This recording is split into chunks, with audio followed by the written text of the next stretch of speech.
almost everybody that I know is interested in. And I'd like to know the difference between the two terms, and then talk about give us a real good understanding of these. And that is soulmates and twin flames. Are they the same, only just different words, or are they actually different? Um, a twin flame is a soulmate, but not every soulmate is a twin flame. Oh, okay, well, explain that. Yeah. What I understand is a soulmate, and there's different levels of it, of course, but really any soul that is journeying with us on this earth to teach us a lesson, to help us grow, is truly a soulmate. So in Uh-huh. that sense, we're all soulmates, and you can be a soulmate with somebody that you meet at the grocery store if you learn a lesson from them, and if you've come to that space to learn that lesson. But there is, of course, deeper levels of soulmate, and I sometimes refer to that as soul family, those souls that we have journeyed with over lifetime after lifetime. So there's a soul recognition and family energy to that. It doesn't necessarily have to be our physical family in each lifetime, but they are the souls that we feel closest to and have most remembrance of. And when we come upon a soulmate, we will have a reaction to that soulmate. Uh-huh. And sometimes it's a beautiful love and, welcome home, it's so great to see you.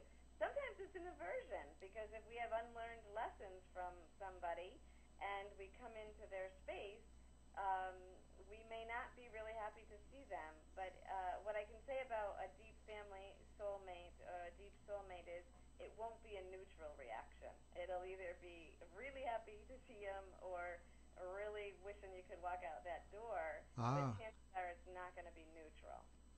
that's very Uh, interesting. I hadn't thought about soulmates. I had kind of a more narrow version of that. I think twin flames is probably going to be more, where Okay, I now would. that's interesting because you're giving me exactly the setup to talk about it. I think when Great. film first came out, people thought of that as their knight in shining armor or their princess is going to make everything Absolutely. okay and they're going to feel great and so we kind of grew and evolved and all of a sudden people started saying, okay, well soulmates are really they come in all different forms.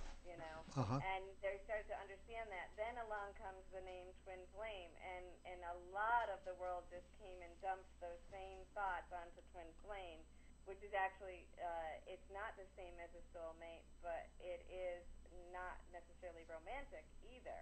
Really. And that is one of the things that has really gotten confusing in our world. So to me, a twin flame is your other half. And so if we think of ourselves as all one in creation, and Creator has expanded itself time and time again till we come to this individual cell that we know as ourselves, Uh huh. and we know we're still part of the whole. So that last part of God that we expanded from before our individual identity would be our twin flame. So it's our closest vibration energetically. And it's really our whole, when we're whole beings. So one carries an alpha energy and one carries an omega energy. But that doesn't mean that one is here on earth as a male and one is here on earth as a human. That's an energy that we carry throughout all of our lifetimes, though we might be in different forms.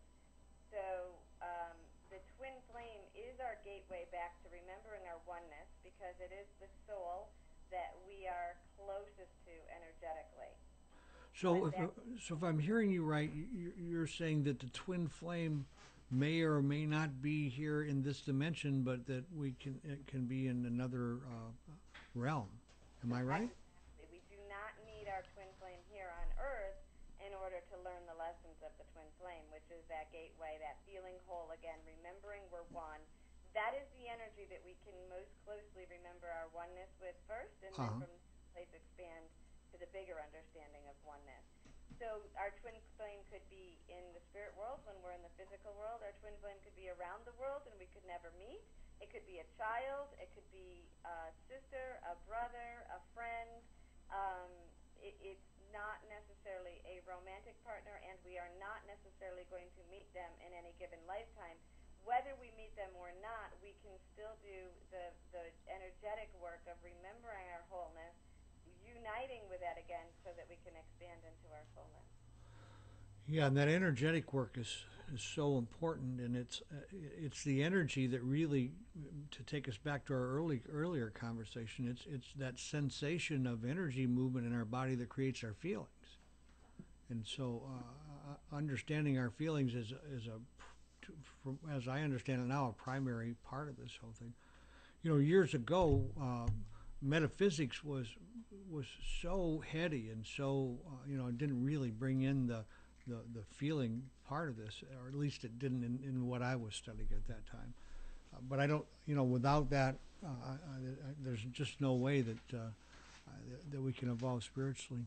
I want to talk about just one other thing here about, and we only have a couple of minutes left, and I just a quick take on it, and then I would like to find out if we've missed anything that you would like to talk about that you think is especially important. We've got about 3 or 4 minutes here.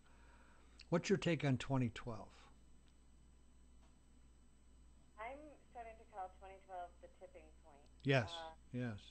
I see it as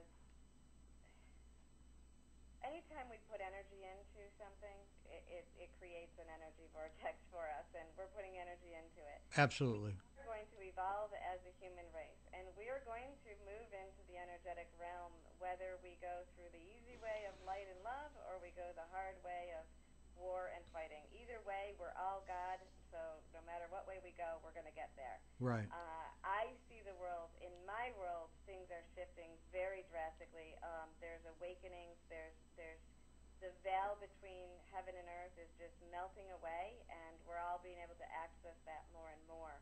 I do see the Stargate, but to me the Stargate is our heart that's going inward individually. It's not about some aliens coming in from the sky. It's about us remembering our passageway through our heart, and in that space we now begin to move very gently between the realms. And we do live in the spirit world. We can manifest.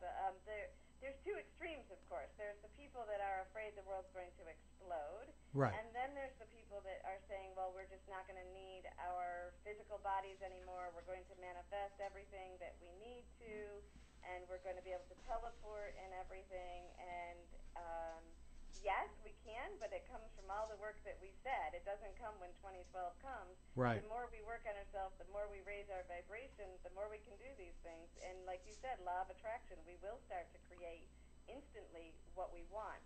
So I see that already happening in the world more and more. And to me, my intention, what I'm projecting onto 2012, is that that's the point when it sort of tips and the masses begin to live and learn from that vibration.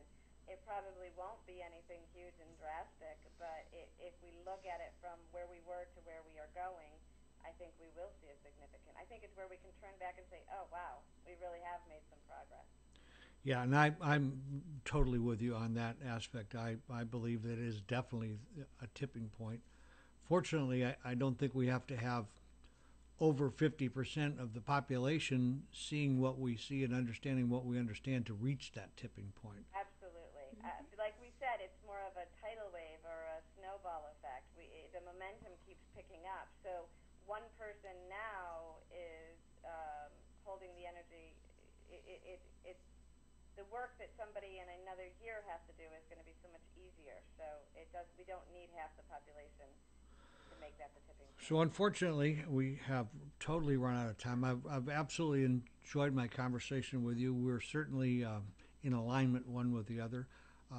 The people I talk to weekly here are much the same kind of thinking, and it's becoming more and more obvious to me where we're going. Sheila, I really appreciate your coming on the show and spending an hour chatting with me, and I'll look forward to a conversation. Tom will be in contact with you, and we'll see if we can't work something out of getting you on. I just like your message. I think it's positive, and I think it'll be real helpful for a lot of people. So you have a great week, and thanks again for spending time with us. Thank you. It's been a joy to talk to you as well, and I agree. We're in very much alignment, which is beautiful. Absolutely. I'll look forward to talking with you. Bye-bye. Bye. Well, I ran us out of time completely, so I'm going to have to make it quick. Don't forget to accentuate the positive and have a fantastic week.